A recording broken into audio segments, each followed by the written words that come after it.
Hi friends, welcome to my channel. మనం ఇవి కందులు అనమాట. కందులు మనం ఇప్పుడు పప్పు చేసుకుందాం. దీన్ని శుభ్రంగా నేను ఎండబెట్టుకుని మొత్తం క్లీన్ చేసేసుకున్నాను అనమాట. ఇసుక కానీ ఏమి చెత్త అంతా లేకుండా తీసేసుకున్నాను. ఇప్పుడు దీన్ని మనం వేయించుకుందాం. ఇలా కొన్ని పోసి కందులు మనం దోరగా వేయించుకున్న తర్వాత మనం పప్పు చేసుకోవాలి. ఇలా దోరగా వేయించుకుందాం.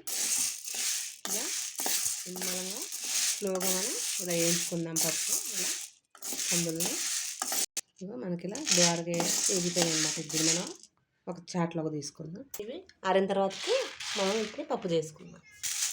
ఇలా మనం కొంచెం పోసుకుంటే అన్నీ వేయించేసుకుందాం. ఇలా మనం అన్నీ వేయించుకున్న తర్వాత, ఎందుకంటే ఇలా వేయించుకోవడం వల్ల పప్పు నిలవ ఉన్నా కానీ మనకి పురుగు పట్టదు అనమాట.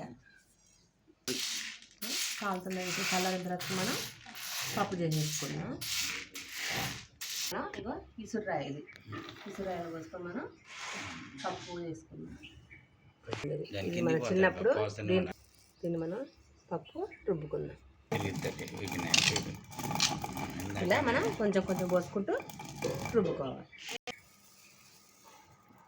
మనం వెనకటి రోజులు ఎక్కువ వీటితో అంటే పప్పు కానీ జొన్నలు, సద్దలు, రాగులన్నీ దీనిలోనే రుబ్బి. ఇప్పుడంటే మిక్సీ గ్రైండర్లు వచ్చినాయి కాబట్టి అసలు ఇవే చాలా టేస్టీగా ఉంటుంది పప్పు దీని మీద రుబ్బింది. కానీ ఇలా కొంచెం పోసుకుంటూ మనం ఇలా పప్పు చూడండి. మనకి ఎట్లా మట్టి సంగతి పప్పు తయారవుతుంది అన్నమాట. ఇంకా పప్పు అలా అన్నీ పోసేసి కొంచెం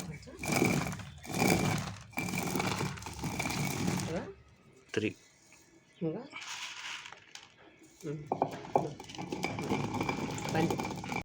కంప్లీట్ అయింది. తీస్తురు పైకి.